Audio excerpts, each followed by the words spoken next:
No vídeo de hoje nós vamos ver aqui alguns erros e alguns equívocos que muitos estagiários e até mesmo técnicos em radiologia recém-formados cometem ao produzir uma imagem radiográfica. Erros como de posicionamento e alguns equívocos que muitas vezes são cometidos em exames que costumeiramente fazemos aí no nosso plantão. Mas antes eu gostaria de convidar você que é estagiário ou você que é estudante ainda em radiologia a baixar o Guia Definitivo do Estagiário em Radiologia. O Guia Definitivo do Estagiário é um e-book, é um livro digital que eu mesmo preparei baseado em 23 anos de profissão. Os erros que eu cometi e que alunos que passaram comigo por estágio também cometeram, nós resolvemos todos esses erros, colocamos as soluções aqui dentro do Guia Definitivo de Estagiário para que você não venha errar aí na jornada, a sua jornada de estágio, até mesmo no momento que você está estudando radiologia aí na sua escola dentro da sala de aula. Além desses erros corrigidos, lá no e-book também você vai encontrar aquela tabela de KV, MA e MAS que você vai precisar aí no seu estágio em radiologia. Como sempre, gostaria de pedir o seu like, o seu joinha. Você que não é inscrito, se inscreva aqui no canal Radiologia Profissional para ficar por dentro de tudo o que acontece por aqui. Seja muito bem-vindo, esse aqui é o canal Radiologia Profissional. Vamos para o vídeo. Então, como eu falei no começo do vídeo, existem aí os erros e os equívocos, né, que nós cometemos aí muitas vezes em radiografia que nós fazemos no nosso dia a dia mesmo. São radiografias que você faz aí ao longo do seu plantão. Por que erros e equívocos? Bom, os erros são muitas vezes erro de posicionamento. No caso, produzimos imagens que não devem ser aproveitadas de maneira nenhuma, totalmente descartável mesmo. E o equívoco é aquela imagem, é aquela radiografia que nós fazemos e o médico pediu um tipo de exame e nós fazemos outro tipo de exame. Nós muitas vezes cometemos isso e não percebemos. Então aqui eu vou começar mostrando para vocês os erros que nós cometemos. Você está vendo aqui nessa primeira imagem uma radiografia de tórax. Você vê aqui todo o parênquima pulmonar, vê as costelas direitinho, vê aqui a bolha gástrica, né, uma parte do estômago, área cardíaca, certinho. Nessa outra imagem aqui, você não consegue definir direito aqui as estruturas, né? Você não consegue ver. Por quê?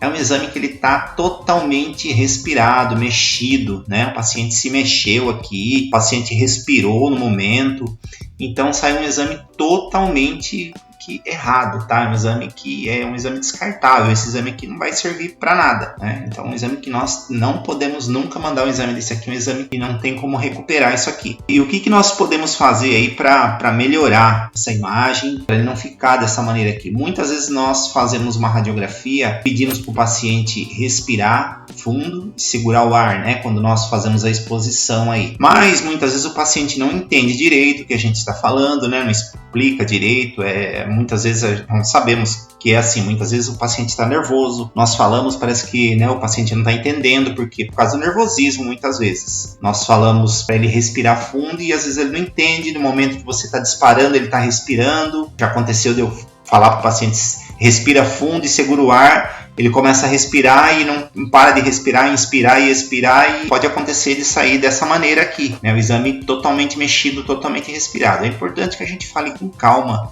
oriente o paciente com calma para ele poder respirar fundo e segurar o ar, né? O ideal no raio-x de tórax é que nós peçamos para o paciente respirar fundo, ele inspirar bem forte, soltar todo o ar, aí na segunda inspiração você fazer o disparo. Mas por que isso? Porque muitas vezes, se você pega o paciente desprevenido, você pega o paciente, por exemplo, numa inspiração, você fala para ele inspirar, daí ele se perde, daí ele não sabe o que é. Se ele já está enchendo o peito de ar, ele vai ficar meio perdido, ele não vai saber. Daí é ao momento que acontece isso muitas vezes. Principalmente se é um paciente mais idoso, pode ser que ele não entenda direito, ou então muitas vezes uma criança, né? Uma criança já assim um pouquinho maior, mas muitas vezes não entende direito. Então você vai pedir para ele respirar fundo, soltar o ar, respirar de novo, segurar o ar. Aí você dispara. Então é importante que você faça isso. Na segunda inspiração, aí então você faz a exposição da radiografia. Muitas vezes isso aqui acontece também em paciente embriagado. O paciente muitas vezes não consegue ficar em pé direito, começa a se mexer.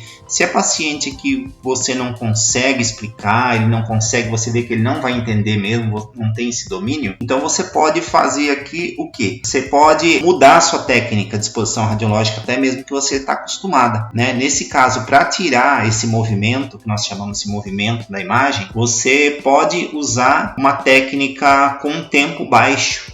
um tempo de exposição baixo. Porque quanto menos tempo você usa, tem menos probabilidade de sair uma imagem assim, ó, totalmente borrada, totalmente mexida, tá bom?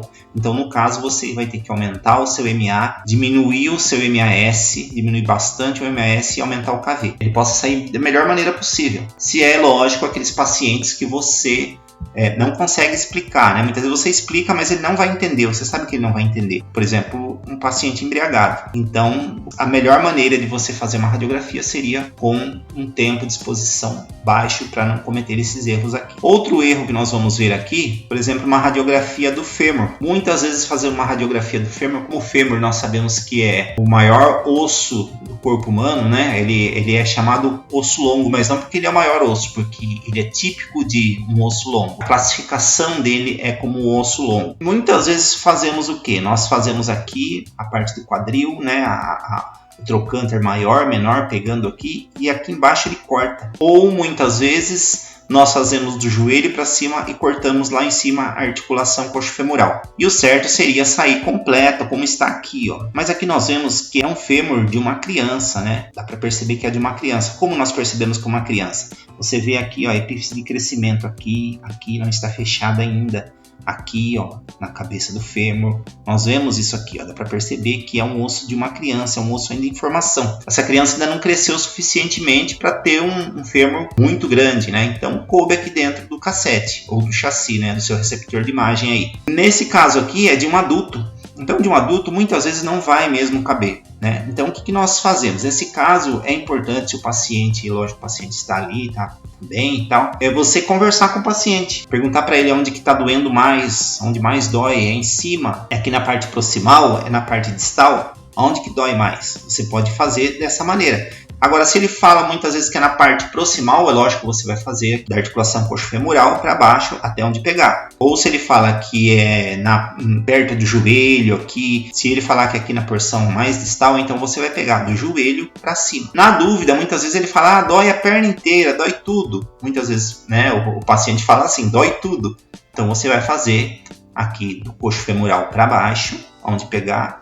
E você vai fazer do mesmo posicionamento, paciente ainda em AP, você vai fazer do joelho para cima para pegar toda a estrutura do fêmur, tá? E não cometer nenhum erro nesse caso. Muitas vezes o que nós usamos fazer aí é usar o cassete em transversal. Nós podemos usar em longitudinal e podemos usar em transversal. Mas aqui no caso, você poderia usar em diagonal. Mas como geralmente fêmur nós fazemos no book, na mesa, né, do book, então não tem como a gente colocar o cassete em diagonal no book, né? Não tem como. Então você pode fazer assim em duas partes, para tirar qualquer dúvida de o paciente ter uma fratura aqui na porção proximal ou na porção distal. Nessa próxima imagem que nós estamos vendo aqui, é um exemplo de um equívoco, né? Um exame equivocado. Nós estamos vendo que esses exames aqui estão bons, né? Esse tá bom, esse aqui e esse. Mas aí depende o quê? Do exame equivocado. Depende muito do pedido do médico, né? Depende muito da solicitação médica. O que o médico está pedindo aqui? O médico está pedindo seios da face. Seios da face, você vai fazer, geralmente, né, nos hospitais, aí o protocolo é que se faça o fronto-naso, você vê essa região frontal, e o mento-naso, os seios maxilares, aqui os seios maxilares.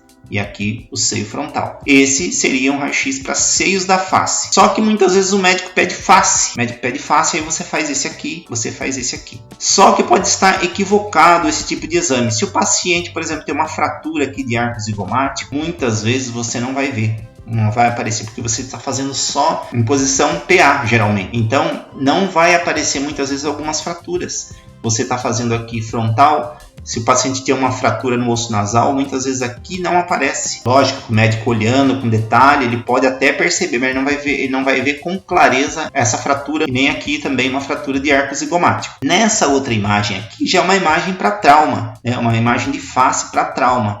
O paciente vai lá na sua sala para fazer, ele fala que está com uma dor aqui, embaixo aqui na parte inferior aqui dos olhos, infraorbital. Você não vai fazer uma radiografia dessa aqui, nem dessa. Você não vai fazer nem o fronto-naso nem o mento-naso. Você vai fazer esse Hertz aqui. esse Hertz você vê direitinho a fratura de arco zigomático. Você vê aqui o arco zigomático desse lado, e esse lado aqui você pode até perceber que tem uma fratura aqui. Então esse é o exame mais recomendado, esse aqui é a imagem mais recomendada para que você possa fazer. Então você vai fazer essa imagem aqui, que é o Hertz. Também trauma de osso nasal, muitas vezes o paciente chega lá, trauma de osso nasal é o osso aqui da face que mais se quebra, né? Geralmente você pode até fazer esse frontal aqui para ver se não tem nenhum desvio de fratura, desvio lateral. Essa aqui é a imagem que você mais consegue ver a fratura de osso nasal, tá? Então essa aqui que é o Hertz e o perfil para que você possa investigar algum tipo de fratura, trauma. E essa aqui para seios da face, tá? Você vai ver essa parte aqui, essa região dos seios da face, ver se está inflamado aqui, ver se tem secreção. Paciente que está com dor de cabeça, simplesmente está gripado, está resfriado, está com dor de cabeça. Então esse aqui é o raio-x para seios da face. Agora esse aqui embaixo são exames típicos para trauma. É lógico que existem também outros exames de face, como aqui de mandíbula. Aí você vai fazer o perfil, você vai fazer as oblíquas, você pode fazer também a ATM, tá? Um Towne. Então, mas esse aqui são os erros mais típicos. Muitas vezes o médico quer ver trauma, o paciente chega com trauma, o técnico faz esse exame aqui ou esse e envia para o médico. Muitas vezes o certo seria fazer esse aqui. Então não são exames errados, são exames equivocados, porque o médico quer ver um trauma, você fez um exame de face. Não está errado, você fez exame de face, só que com um posicionamento equivocado, seria esses aqui. Agora outro exemplo de exame aqui equivocado, muitas vezes, é esse aqui, o ombro. Aí o médico coloca na solicitação lá. Muitas vezes o clínico pede radiografia de acromioclavicular, radiografia de articulação escapulohumeral. Mas, por exemplo, principalmente quando é o ortopedista, ele pede lá uma radiografia de articulação acromioclavicular. Aí você faz aqui o exame, né, acromioclavicular. Só que essa imagem não é uma imagem para radiografia de acromioclavicular. Essas duas imagens estão certas, não estão erradas. Só que essa imagem aqui não é para exame de articulação acromioclavicular. A articulação acromioclavicular é essa aqui. Esse não é o posicionamento ideal para fazer a radiografia de acromioclavicular. Seria esse aqui, porque aqui ele quer ver essa articulação aqui. Porque acontece muitas vezes aqui em trauma, o paciente cair e acontecer uma luxação dessa articulação acromioclavicular aqui, tá? Então o médico quer ver esse posicionamento, não esse aqui, um típico exame equivocado. Então você não vai se importar com essa articulação aqui escapulohumeral, mas sim com a articulação acromioclavicular. No caso de uma luxação de ombro, tá? Uma luxação de ombro onde ele pede a articulação escapulohumeral, então você vai fazer essa aqui com o paciente rodado ali na estativa, uns 45 graus, com o húmero encostado na estativa, totalmente encostado na estativa. Quando você faz esse aqui, o húmero fica um pouquinho afastado, um pouquinho anterior da estativa. E aqui você coloca aqui uma angulação de uns 20, 25 graus, mais ou menos, para aparecer essa articulação. Nesse aqui você vai angular o paciente 45 graus em relação à estativa, com o ombro aqui, a cabeça do húmero encostado, totalmente encostado na estativa, para que você possa ver aqui a articulação escapulo-humeral. Então, esses são alguns erros e alguns equívocos que muitas vezes nós cometemos aí no nosso plantão. Por isso que eu falo aqui que é muito importante nós conhecermos bem a anatomia. Para você, muitas vezes o médico pede, eu quero ver uma articulação acromioclavicular. Aí na dúvida você pega e manda tudo isso aqui para ele. Tá aí, a articulação tá aí, ó, o médico que veja.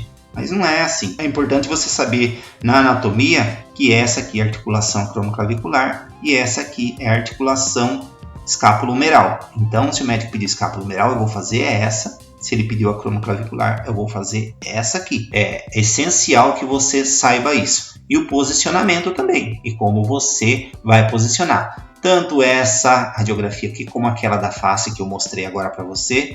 É importante que você saiba o que o médico quer ver. Muitas vezes o médico pede também de maneira equivocada. Aí é importante você conversar direitinho com o paciente, ver direitinho por que ele está fazendo aquela radiografia. Muitas vezes já vi casos de paciente, o médico pedir seios da face e o paciente chegar com o rosto tudo ralado na sala. Quer dizer, não é seios da face, é raio-x de ossos da face. Então você vai fazer aquelas incidências lá que eu mostrei para você. E mais uma vez eu digo, é importante o estudo de anatomia, o estudo de posicionamento. Eu deixo aqui sempre material, deixo o curso aqui sobre posicionamento, sobre anatomia radiográfica. Eu falo que é muito importante aí você que está começando agora, você que está iniciando na radiologia, é importante que você já vá estudando isso aí. Muitas pessoas perguntam para mim através do Instagram, através do WhatsApp, ou aqui mesmo nos comentários, as pessoas perguntam, mas o que eu posso já começar estudando para eu adiantando o meu curso, né? Eu estou empolgado, eu vou começar o curso, o que eu posso fazer? Você já pode ir dando uma olhada nisso, você já pode ir estudando anatomia e posicionamento, que é o que você vai ver no resto da sua vida aí, na sua carreira. Eu vou deixar aqui na descrição do vídeo o link do curso de anatomia radiográfica e posicionamento para que você possa aí dar uma olhada, que com certeza vai ajudar muito aí na sua caminhada dentro da radiologia. Então eu espero que você tenha gostado desse vídeo, espero que tenha sido útil para você esse vídeo, e se te ajudou de certa forma, peço que você deixe aqui o seu like, o seu joinha, você que não é inscrito, se inscreva aqui no canal Radiologia Profissional para ficar por dentro de tudo o que acontece por aqui. Um abração, fica com Deus.